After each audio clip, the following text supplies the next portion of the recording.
Welcome back. Dr. Helfand, emerging Ukraine situation, then Russia's concern that NATO and United States are bringing their missile defense system closer to their border, and the statement of this current Ukrainian Prime Minister, the first statement I heard, that we are going to revive our nuclear arsenal. And obviously they will be facing Moscow. Are you currently satisfied with NPT in general, or you are seeing further destruction of this foundation with time or getting situation worsened in Ukraine? Well, the situation in Ukraine is very dangerous for many reasons. But from my perspective, the worst aspect of this crisis is the potential for disruption of nuclear arms reductions in the future, and in fact the possibility of the use of nuclear weapons in the short term. For a long time, we were told by the US government, by the Russian government, we don't need to worry about them. They're not going to use their weapons. This is off the table. This is the Cold War. The Cold War doesn't exist anymore. What the Ukraine has shown us is that the United States and Russia still are able to get themselves into a very adversarial relationship at times. And it is particularly important that that kind of confrontation not have a nuclear dimension to it. The initial reaction, as you just referred to in Ukraine and elsewhere, has been, oh my, the Russians have invaded Crimea, we need to have greater strength to resist them. We need to have our own nuclear weapons back in Ukraine. In NATO, there's been a lot of talk about how we need to beef up our strength to respond to this crisis. That's the way people always react when they're threatened.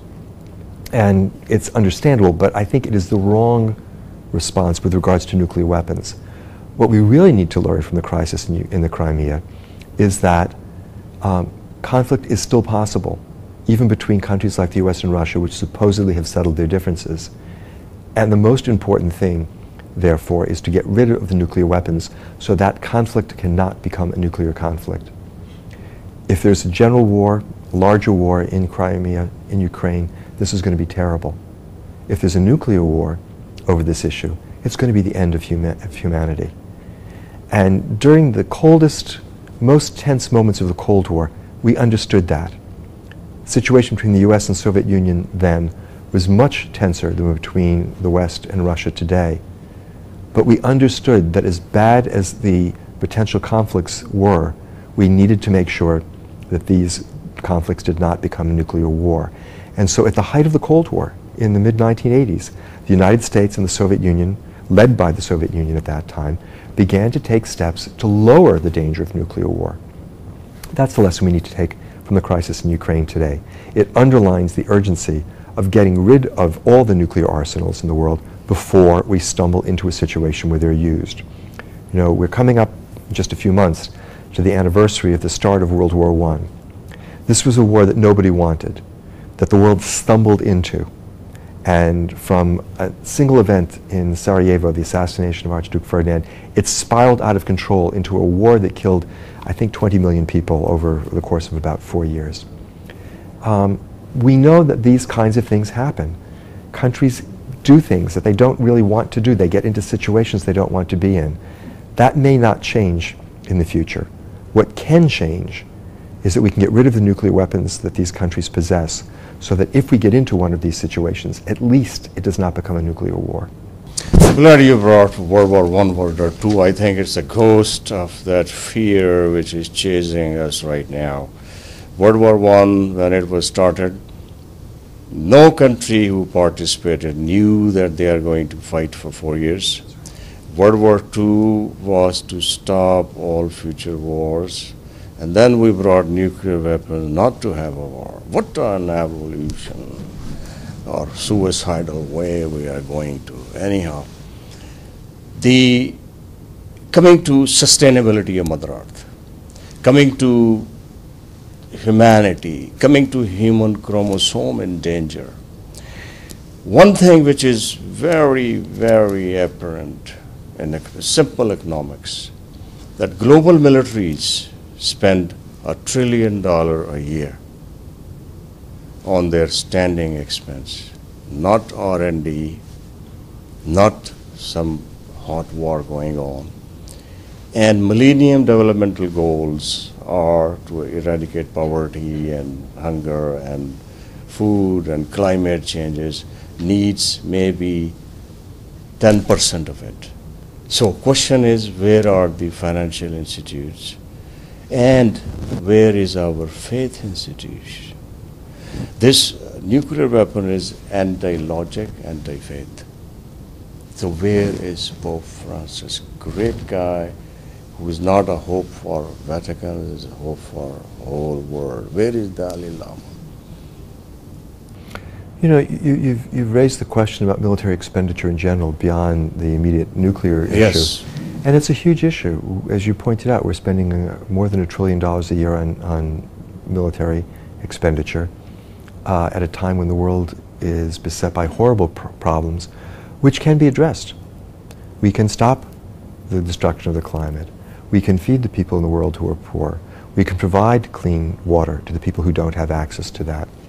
We can deal with the major epidemic diseases like malaria that still plague many, many millions of people around the world. But we don't dedicate the resources to that. Instead, we spend the money building bombs to kill yet more people. It is a profoundly disordered system that we have constructed, and one which we need to change fundamentally. And I think it's responsibility of all of us in the countries like the United States, which are democracies. It is particularly a responsibility of the citizenry because, nominally at least, our government is supposed to do what we the people tell it to.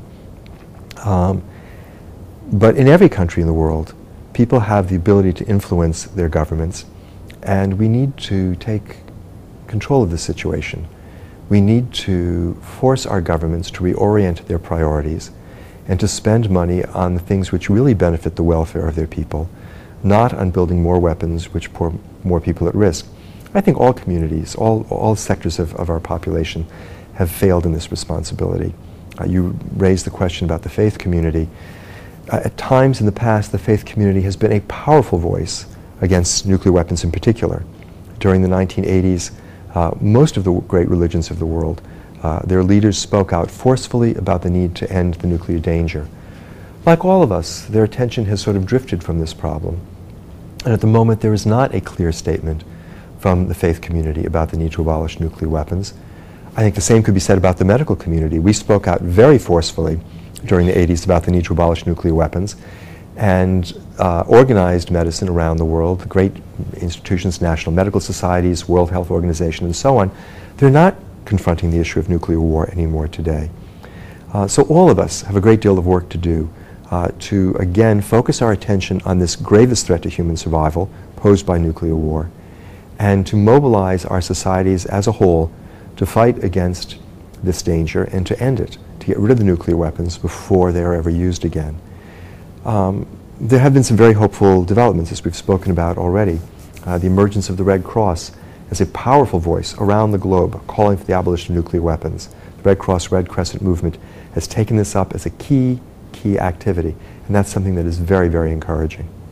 In your Vienna meeting, the governments who are with us, are they going to do steps in their own countries like introducing this subject in their curriculum for next generations to be educated?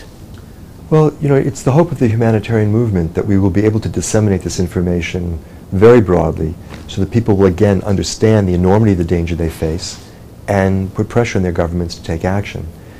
It's hard to get this information out. It's painful for people to listen to. I'm very grateful to you for interviewing me and giving me a chance to get this information out from my perspective to the people who are viewing this program. But we need to do a lot more of that. And it would certainly be an enormous contribution if governments which do understand the problem, and there are many on the planet who are very concerned about this issue, if they would dedicate some of their educational resources towards getting this information out to as broad an audience as possible. And that is the hope of all the civil society groups that will be participating in the meeting in Vienna, that this event will catalyze public attention to this event, to this issue rather, and lead to a great deal more public education about it. Thank you very much, Dr. Irfan. This is all the time we have, and I appreciate this great educational meeting with you. Thank you, Dr. Khalid. It's been a pleasure talking with you. Thank you, the viewers, for watching this.